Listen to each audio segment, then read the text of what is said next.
kalavedi.tv.com-ലേക്ക് എല്ലാ മാന്യപ്രേക്ഷകർക്കും വീണ്ടും സ്വാഗതം. കോരസൻ വർഗീസ് അവതരിപ്പിക്കുന്ന കലാവേദി വാൽക്കണ്ണാടിയുടെ രണ്ടാമത്തെ എപ്പിസോഡാണ് ഈ ലക്കത്തിൽ. ഇതിൽ ടെക്സസിലെ ഫോർട്ട്ബെൻഡ് കൗണ്ടി ജഡ്ജിയായി മത്സരിക്കുന്ന ശ്രീ കെ.പി. ജോർജുമായുള്ള അഭിമുഖത്തിന്റെ രണ്ടാം ഭാഗം കാണാം.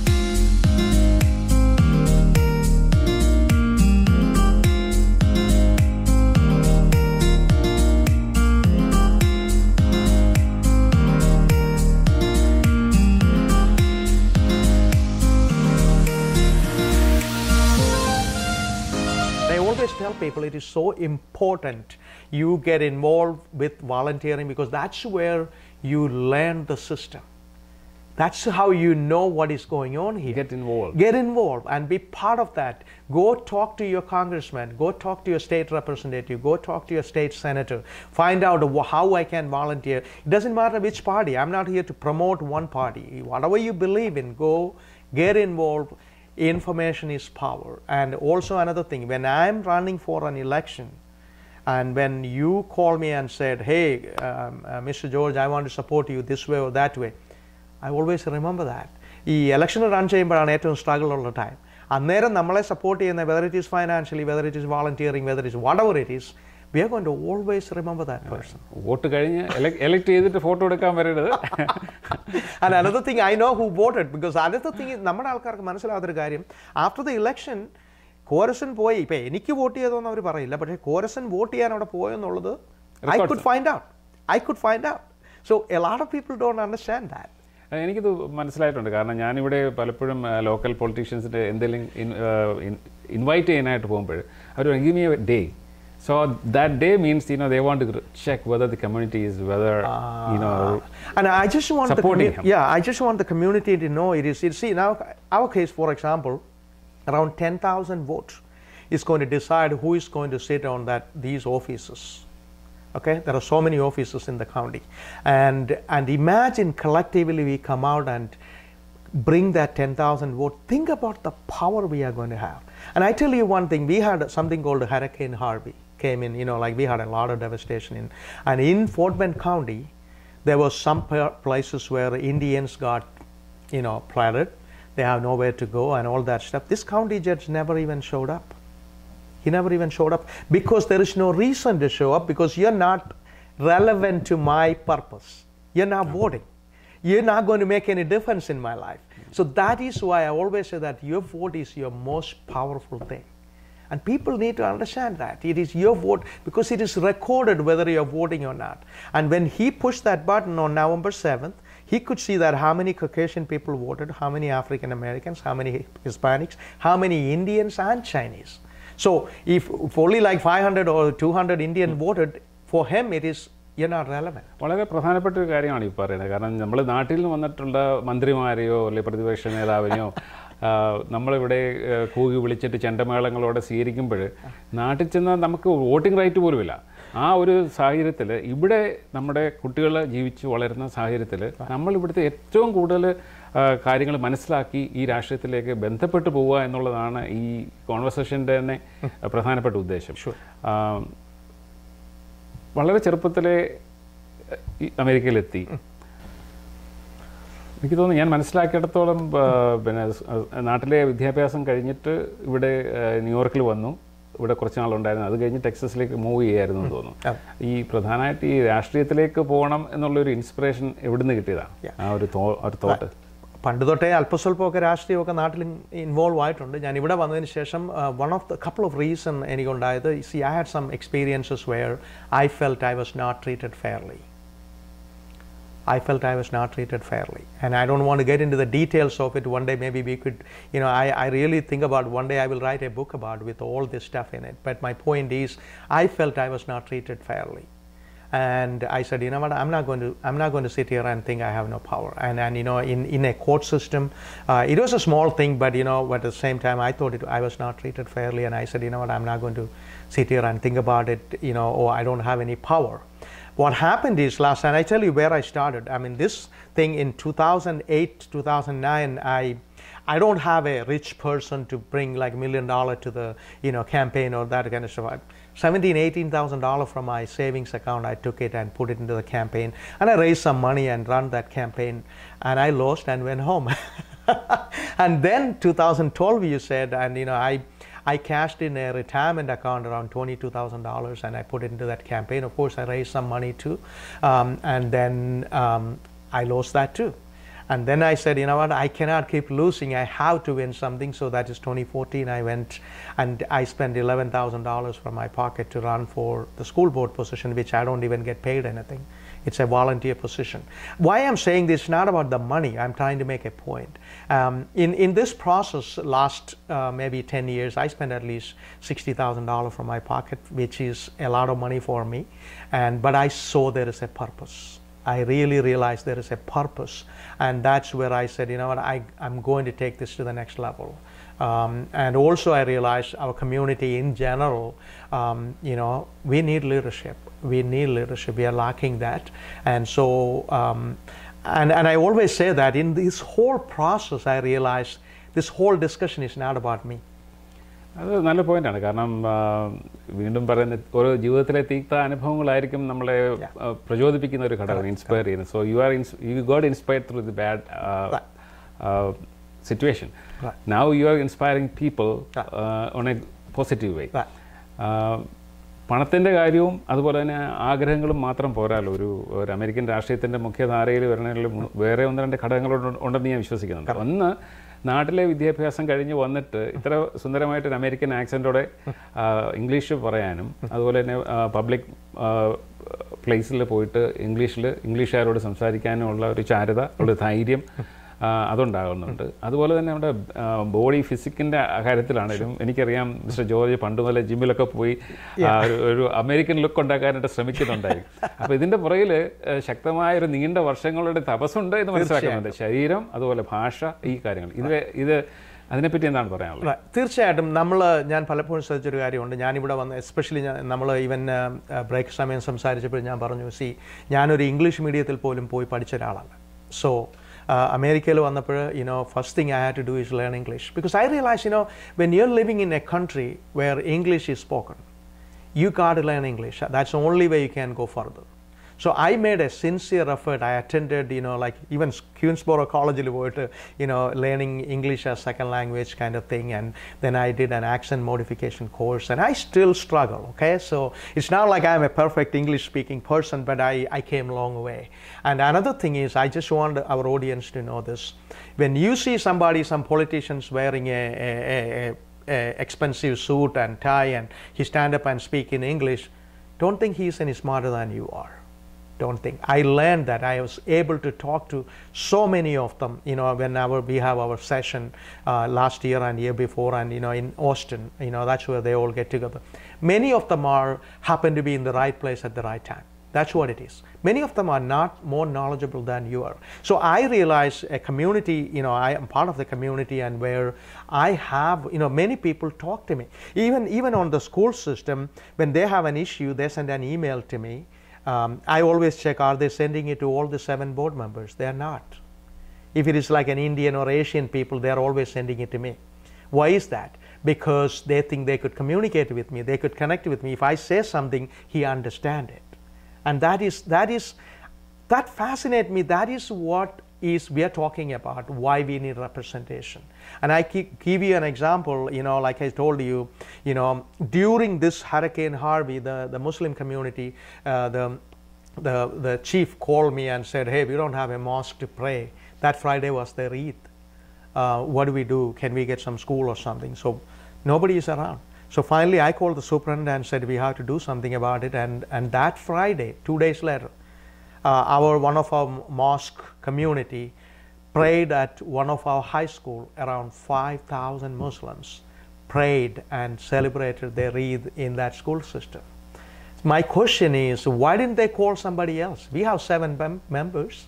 They called me and I'm so thankful they called me. ഈയിടെ നമ്മുടെ കേരളത്തിൽ സംഭവിച്ച മഹാപ്രളയം ഉൾപ്പെടെ എല്ലാ വിഷയങ്ങളിലും വിദേശ മലയാളികൾക്ക് ആശങ്കയുണ്ട്. പക്ഷേ നാടിൻ്റെ വികസനം മാത്രം സ്വപ്നം കാണുന്ന വിദേശ മലയാളികൾക്ക് തങ്ങളുടെ ആശങ്കകളും ഉത്കണ്ഠകളും പങ്കുവയ്ക്കാൻ അവസരം ലഭിക്കാറില്ല. വിദേശത്തുള്ളവർക്കും നാട്ടിലെ കാര്യങ്ങളെക്കുറിച്ച് തങ്ങളുടെ അഭിപ്രായം പറയാൻ കലാവേദി TV അവസരമൊരുക്കുകയാണ്. ആദ്യമായി ശബരിമലയിൽ സ്ത്രീ പ്രവേശനവുമായി ബന്ധപ്പെട്ട് സുപ്രീം കോടതിയുടെ വിധിയുടെ അടിസ്ഥാനത്തിൽ പ്രതിഷേധങ്ങളും പ്രക്ഷോഭങ്ങളും നടന്നുവരുന്ന ഈ സാഹചര്യത്തിൽ കലാവേദി TV പ്രേക്ഷകരുടെ അഭിപ്രായം പങ്കുവയ്ക്കാൻ താല്പര്യമുള്ളവർ 60 സെക്കൻഡിൽ കവിയാത്ത വീഡിയോ താഴെ പറയുന്ന ഇമെയിലിൽ ഞങ്ങൾക്ക് അയച്ചു തരിക. യോഗ്യമായ അഭിപ്രായങ്ങൾ ഞങ്ങൾ കലാവേദി TVയിൽ ഉടൻ തന്നെ അവതരിപ്പിക്കുന്നതായിരിക്കും.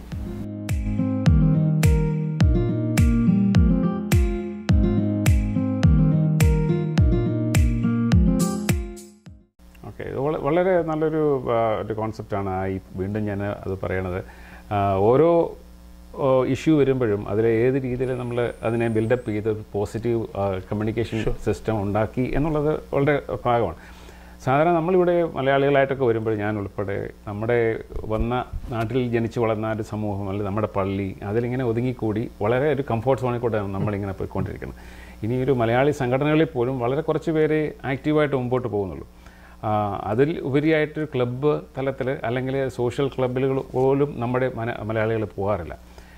പണമുണ്ടെങ്കിലും സമയമുണ്ടെങ്കിലും സാഹചര്യം ഉണ്ടെങ്കിലും ഇങ്ങനൊരു പൊതുവായിട്ടുള്ള മേഖലകളിൽ കൂടെ നമ്മൾ കടന്നു പോകാത്ത സ്ഥിതിക്ക് നമ്മളെ പൊതുവേ ഈ മുഖ്യധാരയിലുള്ളവർ അറിയപ്പെടാനായിട്ട് സാധിക്കുന്നില്ല.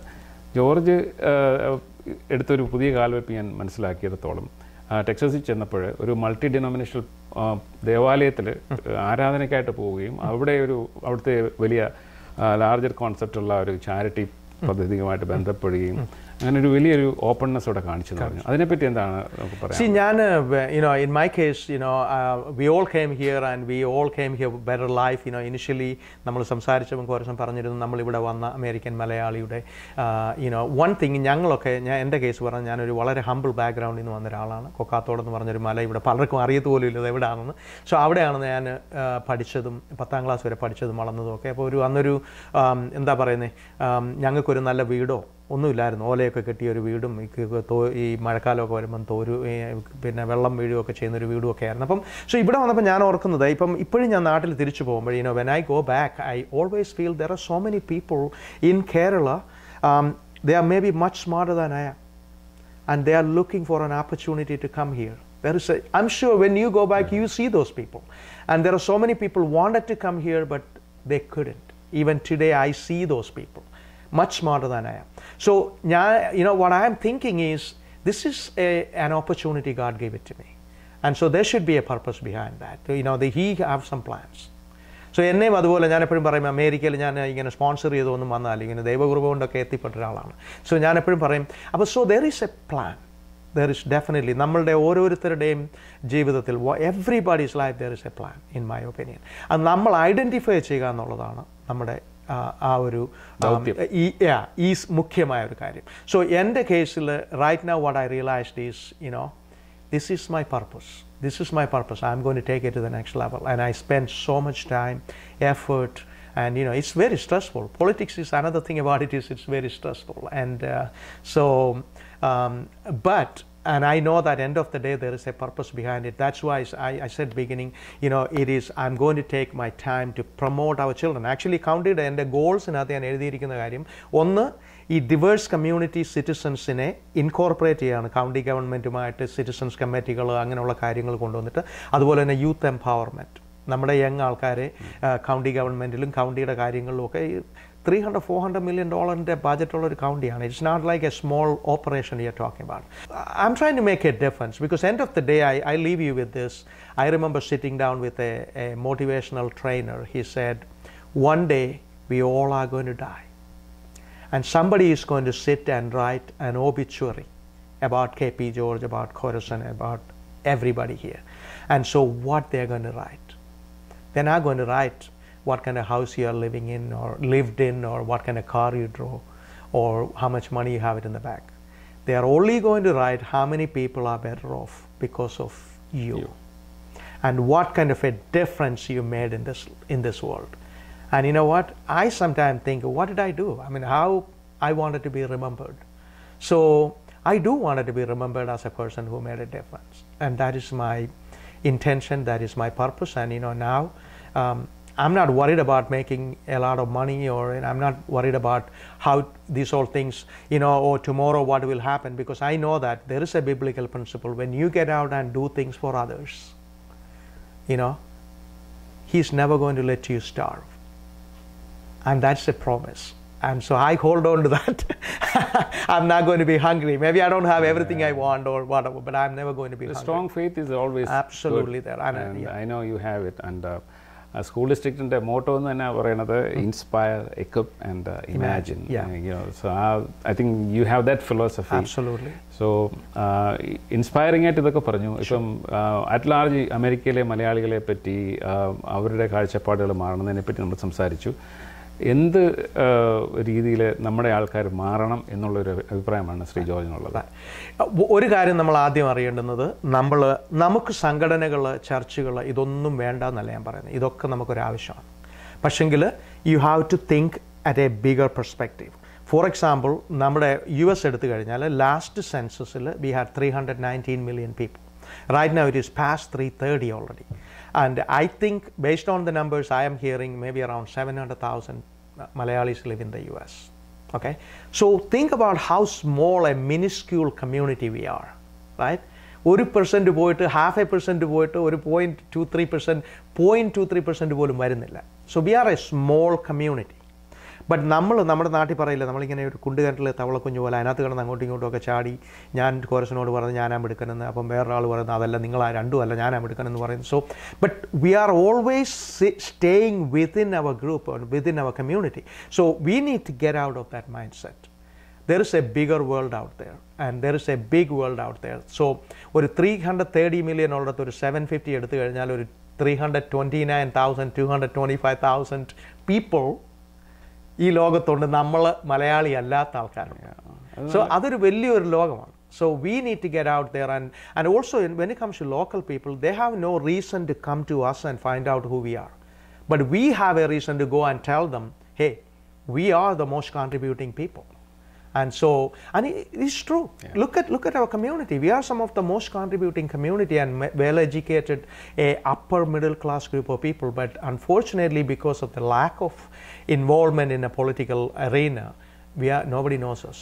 എനിക്ക് തോന്നുന്നു, പിന്നെ എൻ്റെ ഒരു വ്യക്തിപരമായിട്ടുള്ള അനുഭവത്തിൽ തന്നെ പറയുകയാണെങ്കിൽ, ഞാനൊരു 2 വർഷത്തിൽ കൂടുതൽ കൗണ്ടി ഗവൺമെൻറ്റിന് വേണ്ടി വർക്ക് ചെയ്തു, ലെജിസ്ലേച്ചറിന് വേണ്ടി. അന്ന് എനിക്ക് തോന്നുന്നു ആ 400 പേര് ജോലി ചെയ്യുന്ന ഒരു ഓഫീസിൽ ഞാൻ മാത്രമേ ഉള്ളൂ ഒരു ഇന്ത്യക്കാരനായിട്ട് വർക്ക് ചെയ്യുന്നത്. അപ്പം അതെങ്ങനെയോ ഞാൻ അവിടെ എത്തപ്പെട്ടു, കൗണ്ടി ബഡ്ജറ്റുമായിട്ട് ബന്ധപ്പെട്ടു. പക്ഷേ എനിക്ക് ഐ ഓൾവേസ് ഫീൽ ഇൻസെക്യൂരിറ്റി, കാരണം I am working with the elected officials. അടുത്ത 4 വർഷം കഴിയുമ്പോഴത്തേക്കും ഇനി പുതിയ ആൾ വരുമ്പോഴത്തേക്കും എൻ്റെ ജോലിയുടെ ഇൻസെക്യൂരിറ്റി. അപ്പോൾ ആ ഒരു ഇൻസെക്യൂരിറ്റി ആയിട്ടുള്ള ഒരു സിറ്റുവേഷനിൽ നമ്മുടെ ഫാമിലി എങ്ങനെ കൊണ്ടുപോകാൻ പറ്റും? അതുകൊണ്ട് I was always thinking about A stable study job. അപ്പം എനിക്ക് തോന്നുന്നു ഒരുപക്ഷെ നമ്മുടെ ആൾക്കാർ ഇങ്ങോട്ട് വരാൻ മടിക്കുന്നതിൻ്റെ ഒരു ഉദ്ദേശം അതായിരിക്കും.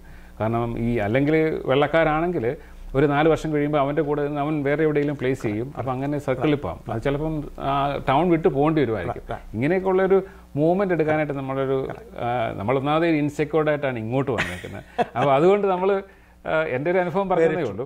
അപ്പോൾ അതുകൊണ്ടായിരിക്കണം. പക്ഷേ എന്നാലും ഇപ്പോൾ ആ ഒരു ഫേസ് നമുക്ക് കടന്നുപോയി. ഇപ്പം നമ്മുടെ കുട്ടികൾ വളർന്നിട്ട് അവർ ഇവിടുത്തെ അറ്റോർണീസ് ആയിട്ടുണ്ട്, ഡോക്ടേഴ്സ് ആയിട്ടുണ്ട്, ഇവിടുത്തെ മെയിൻ ലൈനിലെല്ലാം ഇടപെടാൻ തുടങ്ങി. അവർ കോൺടെസ്റ്റ്മെൻ്റായിട്ടൊക്കെ വർക്ക് ചെയ്യാൻ, പിന്നെ കണ്ടസ്റ്റ് ചെയ്യാനായിട്ട് തുടങ്ങുന്നുണ്ട്. അപ്പോൾ ഇനിയും നമുക്ക് ഒരു സിറ്റ് ബാക്ക് ആൻഡ് റീതിങ്കിങ്ങിനുള്ളൊരു സമയമായി. നമുക്കും ആക്റ്റീവായിട്ടുള്ള ഗവൺമെൻറ് ജോബുകളിൽ വർക്ക് ചെയ്തിട്ട് വോളണ്ടിയർ വർക്കിൽ ഇടപെട്ടുകൊണ്ട് മുഖ്യധാരയിലേക്ക് വരാനായിട്ടുള്ള ഒരു ചേഞ്ച്, നമ്മുടെ മൈൻഡ് സെറ്റ് ഉണ്ടാകണം. എനിക്ക് തോന്നുന്നത് ഇത്ര വർഷങ്ങൾ, എനിക്ക് തോന്നുന്നു 30 വർഷത്തോളമായി, 28 വർഷങ്ങളോളമായി ഈ പബ്ലിക് ലൈഫിൽ ജോർജ് നിലനിൽക്കുന്നുണ്ട് പല രീതിയിൽ. എനിക്ക് തോന്നുന്നു ഒരു US കോൺടെസ്റ്റിലെ ഒരു ശബ്ദമായിട്ട് വളരെ താമസിയാതെ ജോർജിൻ്റെ സൗണ്ട് അവിടെ വരണം എൻ്റെ ഒരു ആഗ്രഹമുണ്ട്. അതുപോലെ തന്നെ ആഗ്രഹിക്കുന്ന വളരെ പേരുണ്ട്. ഇതിൻ്റെയൊക്കെ പുറകിൽ കുടുംബത്തിൻ്റെ ശക്തമായ ഒരു സാന്നിധ്യം ഇല്ലെങ്കിൽ ഉണ്ടാകണം. എങ്ങനെയാണ്? എൻ്റെ വൈഫ്, അദ്ദേഹം ഇവിടെ വളർന്ന ഒരാളാണ്. ഇവിടെ ക്വീൻസിലാണ് വീട്. അദ്ദേഹം ഒരു സ്കൂൾ ടീച്ചറാണ്. പിന്നെ എനിക്ക് 3 കുട്ടികളുണ്ട്. അവർ പിന്നെ എല്ലാവരും, അതാണ് വേറൊരു കാര്യം എനിക്ക് ഇതിനകത്ത് ഇറങ്ങാൻ മടിക്കുന്നവരോടല്ലേ പേടിക്കുന്നവരോട് പറയാനുള്ളത്. ഞാൻ കഴിഞ്ഞ ഒരു 4-5 years I made less money from my business because I spend a lot of time in the school district. It costs around 20-25 hours a week I had to spend there. And so when I did that, I did make less money probably from my business. But last 5 years, I have seen things happening big time in my life, which I never even dreamed about. See, the thing about it is, my philosophy, I read somewhere, I remember, when you are willing to do things for others with nothing in expectation, your blessing is going to come from God, no matter what. അങ്ങനെ ഒരു faith നമുക്കുണ്ടാകുക എന്നുള്ളതാണ് important. എൻ്റെ മോനാണെങ്കിൽ he went to college for 4 years and I didn't pay a single penny. He had a full right to do that. My daughter just graduated and she also I did not pay anything. And my little girl, of course, I'm hoping she's already doing very well in school, and when she graduates, I don't think I have to pay anything. So എൻ്റെ ഒരു mind set എന്ന് പറയുന്നത്, why do I have to worry about all this stuff?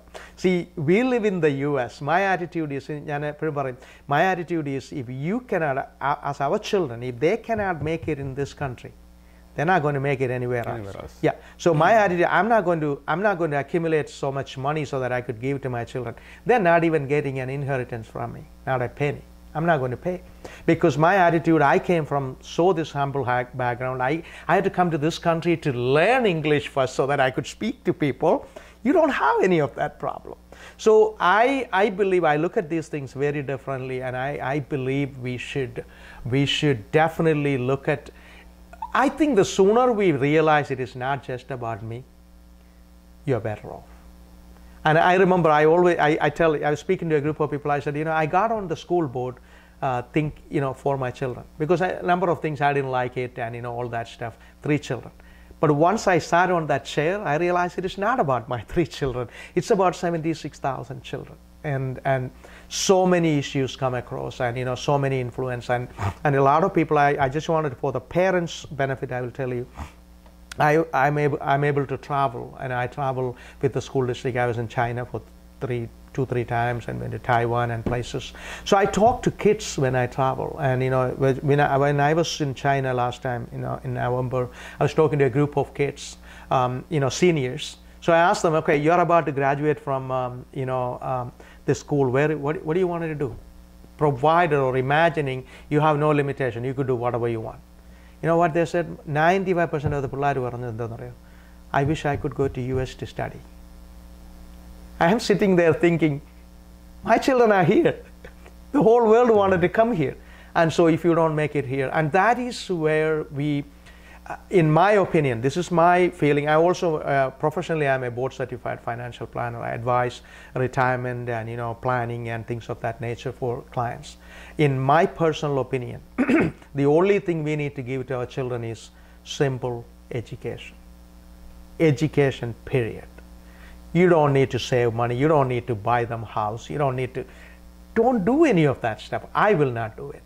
So I look at these things very differently, and I strongly believe also. Another thing, നമ്മളുടെ ഈ കാര്യങ്ങളൊക്കെ മാറ്റി വെച്ചിട്ട് നമ്മൾ ഇതിനൊക്കെ പോകുമ്പോൾ ഉണ്ടല്ലോ, ദൈവം തമ്പുരാൻ നമ്മളുടെ നെക്സ്റ്റ് ജനറേഷനെ he bless. അത് കണ്ടിട്ടുണ്ടോ? നാട്ടിലുള്ള ടീച്ചേഴ്സ്, നാട്ടിലുള്ള ഇങ്ങനെയൊക്കെയുള്ള നല്ല പ്രവൃത്തിക്ക് നടക്കുന്ന ആൾക്കാരുടെ ചിൽഡ്രൻസ് വരുമ്പോൾ ഉണ്ടല്ലോ, അവർക്ക് മേൽക്കുമേൽ നന്മയെ വരത്തുള്ളൂ. സോ അതൊക്കെയാണ് എൻ്റെ ഇതിനകത്തുള്ള ഹോപ്പ് എന്ന് പറയുന്നത്. Personal philosophy. ഞാനിപ്പോൾ ഇതിൻ്റെ പുറകെ നടക്കുമ്പോഴേ ഇതുകൊണ്ട് ദോഷം വരികില്ല, ആസ് ലോങ് ആസ് എൻ്റെ മനസ്സ് ശുദ്ധമാണ്, വരികില്ല എന്ന് എനിക്ക് തീർച്ചയായിട്ടും അറിയാം. അതുപോലെ തന്നെ end of the day I am making a difference. There so many, ഞങ്ങളുടെ സ്കൂൾ ഡിസ്ട്രിക്റ്റിലൊക്കെ there so many people come and ask me, എൻ്റെ മോൻ ഇങ്ങനെ ചെയ്യുന്നു അങ്ങനെ ചെയ്യുന്നു, what do you think about it? ഞാൻ വിചാരിക്കുന്നത് ഞാനാരാ അതിനൊക്കെ അവരെ അഡ്വൈസ് ചെയ്യാനുള്ള വലിയ ആളൊന്നും അല്ല, but they like to hear what I have to say. So I think that is a big thing, making a difference. എനിക്ക് തോന്നുന്നു പിന്നെ ഒരു ആലസ്യത്തിലാണ് നമ്മുടെ സമൂഹം ഇവിടെ. നമ്മുടെ കമ്മ്യൂണിറ്റിയിൽ തന്നെ ഈ ജുവൽസ് അവിടെ ഇവിടെയൊക്കെ കിടപ്പുണ്ട്. അവരെ നമ്മൾ തപ്പി പറക്കി എടുക്കുക എന്നുള്ളതാണ് നമ്മളുടെ ഒരു job. And I personally take that effort as a challenge. I will do that, because end of the day we have to do it for our children. ഒരു ലാസ്റ്റ് തിങ് കൂടെ ഞാൻ പറഞ്ഞു നിർത്തിയേക്കാം. ഇതെല്ലാം വണ്ടർഫുൾ. എനിക്ക് എൻ്റെ ഈ കമ്മ്യൂണിക്കേഷൻ ഡീറ്റെയിൽസ് ഞാനൊന്ന് ഇട്ടേക്കാം. എനിക്കൊരു വെബ്സൈറ്റ് ഉണ്ട്, www.kpgeorge.com. അതുപോലെ തന്നെ ഫേസ്ബുക്കിൽ KP George ആണ് എൻ്റെ ID, ട്വിറ്റർ KP George ആണ് എൻ്റെ ID. സോ എങ്ങനെയാണ് പൈസ ഡൊണേറ്റ് ചെയ്യേണ്ടത്? ഫേസ്ബുക്കിൽ ഡൊണേഷൻ ബട്ടൺ ഉണ്ട്, അത് ക്ലിക്ക് ചെയ്താൽ it's automatically you could donate by using that. അതുപോലെ തന്നെ I want people to know that ഈ പൈസയൊന്നും കളക്ട് ചെയ്യുന്നത് എനിക്കെടുത്ത് എന്തെങ്കിലും ചെയ്യാനോ, ഇതിനൊക്കെ ഓരോ പൈസയ്ക്കും നമ്മൾ മുമ്പേ പറഞ്ഞു ഒരു $5 ഒരാൾ ഡൊണേറ്റ് ചെയ്താൽ അത് റെക്കോർഡ് അയാളുടെ പേരും അഡ്രസ്സും ഉൾപ്പെടെ ഞാൻ കൗണ്ടിക്ക് റിപ്പോർട്ട് ചെയ്യണം. അതുപോലെ ഈ $5 എവിടെ പോയെന്നും അവരെ കാണിക്കണം. അല്ലാതെ ഇതൊക്കെ ശരിക്കും വളരെ ലെജിറ്റിമേറ്റ് ആയിട്ടുള്ളൊരു കാര്യമാണ്. സോ സപ്പോർട്ട്, കാരണം എന്നെ സപ്പോർട്ട് ചെയ്യുക എന്നുള്ളതിലുപരി ഇങ്ങനെ ആരെങ്കിലുമൊക്കെ വന്നാൽ അവരെ കഴിയുന്ന രീതിയിൽ സഹായിക്കണം. അല്ലാതെ ഇതെൻ്റെ ഒരാവശ്യമെന്ന് മാത്രം ചിന്തിക്കാതെ, ഇപ്പോൾ എനിക്ക് മാത്രമെന്നുള്ള എനിക്ക് എന്ത് കിട്ടുമെന്നുള്ളത് മാത്രം ചിന്തിക്കാതെ we have to look at. അപ്പം ഞാൻ എപ്പോഴും ആലോചിക്കുന്നൊരു കാര്യമുണ്ട്, എനിക്കെന്ത് കിട്ടുമെന്ന് മഹാത്മാഗാന്ധി ചിന്തിച്ചിരുന്നെങ്കിൽ ഒരുപക്ഷെ ഇന്ത്യക്കാരന് ഒരിക്കലും സ്വാതന്ത്ര്യം കിട്ടത്തില്ലായിരുന്നു. അതുപോലെ തന്നെ ഒരു നല്ല ഫാമിലി ലൈഫ് പോലും ഇല്ലാത്തൊരു മനുഷ്യനായിരുന്നു മഹാത്മാഗാന്ധി. അദ്ദേഹം ഓക്സ്ഫോർഡിൽ പോയി പഠിച്ച്, അന്നത്തെ കാലത്ത് ബാരിസ്റ്റർ എന്നൊക്കെ പറഞ്ഞാൽ ലോകത്തിലെ ഏറ്റവും വലിയ പ്രൊഫഷനാണ്. അതൊക്കെ കളഞ്ഞിട്ട് നമ്മുടെ സ്വാതന്ത്ര്യത്തിന് വേണ്ടി ഇറങ്ങി തിരിച്ച ആൾക്കാരാണ് അവർ. അവർക്കൊന്നും ചിന്തിക്കാതെ പോയതുകൊണ്ടാണ് ഒരുപക്ഷെ നമുക്കിന്ന് സ്വാതന്ത്ര്യമുള്ളത്. സോ അതുപോലെ തന്നെ 28 വർഷം സൗത്ത് ആഫ്രിക്കൻസിന് വേണ്ടി ജയിലിൽ കിടന്ന നെൽസൺ മണ്ടേല, അത് എനിക്കെന്ത് കിട്ടുമെന്ന്, ഇപ്പോൾ ജയിലിൽ നമ്മൾ ചുമ്മാ പോയി കിടക്കുന്നതുകൊണ്ട് നമുക്കെന്ത് കിട്ടും? ഒന്നും കിട്ടില്ല. അയാളുടെ ഒരു യൗവനമെന്ന് പറയുന്ന കാലം മുഴുവൻ അയാൾ ജയിലിൽ പുള്ളി കഷ്ടപ്പെട്ടു. സോ അങ്ങനെ നമ്മൾ ചിന്തിക്കണം, നമ്മളെപ്പോഴും ആലോചിക്കണം എനിക്കെന്ത് കിട്ടുമെന്നുള്ളതിലുപരി കളക്റ്റീവ്ലി എനിക്കെന്ത് കിട്ടും, അല്ലെങ്കിൽ എൻ്റെ കമ്മ്യൂണിറ്റിക്ക് എന്ത് കിട്ടുമെന്ന് ചിന്തിക്കാൻ മനസ്സുണ്ടാകട്ടെ. എല്ലാവർക്കും ഒന്ന് പ്രാർത്ഥിച്ചുകൊണ്ട് നിർത്തുന്നു. ഇതൊരു നല്ലൊരു മെസ്സേജാണ്. ഇത് ഒത്തിരി പേരെ ഇൻസ്പയർ ചെയ്യും. ഇതുപോലെ തന്നെ ഞങ്ങളെ ഈ കലാവേദിയുടെ വാൽക്കണ്ണാടിയിലും ഒക്കെ ഇത് കാണുന്ന പ്രേക്ഷകർക്ക് വളരെയധികം അനുഭവങ്ങളും സത്യങ്ങളും തുറന്നു കാട്ടാനായിട്ട് സാധിച്ചു. നമുക്ക് നല്ല ഹൃദ്യമായ ഒരു സംഭാഷണം ഇവിടെ ഞങ്ങളുടെ പ്രേക്ഷകർക്ക് കൊടുക്കാനായിട്ട് കഴിയുന്നുണ്ട്. കലാവേദിയുടെ വാൽക്കണ്ണാടിയിലേക്ക് വന്നതിലുള്ള നന്ദി. ഇന്നിവിടെ ഈ കലാവേദിയുടെ ഈ ഒരു ഷോയിൽ പങ്കെടുക്കാനും ഈ ഒരു പ്ലാറ്റ്ഫോമിൽ മറ്റുള്ള നമ്മുടെ കമ്മ്യൂണിറ്റിയിലുള്ള ആൾക്കാരോട് ഒരുപക്ഷെ ഡയറക്റ്റ്ലി ഒന്ന് കമ്മ്യൂണിക്കേറ്റ് ചെയ്യാനും ഈ ഒരു ഓപ്പർച്യൂണിറ്റി, ഇങ്ങനൊരു ചിന്ത, ഇങ്ങനെ എന്നെക്കുറിച്ച് ഓർത്തതിൽ ഇതിലൊക്കെ വളരെ നന്ദി. നമസ്കാരം.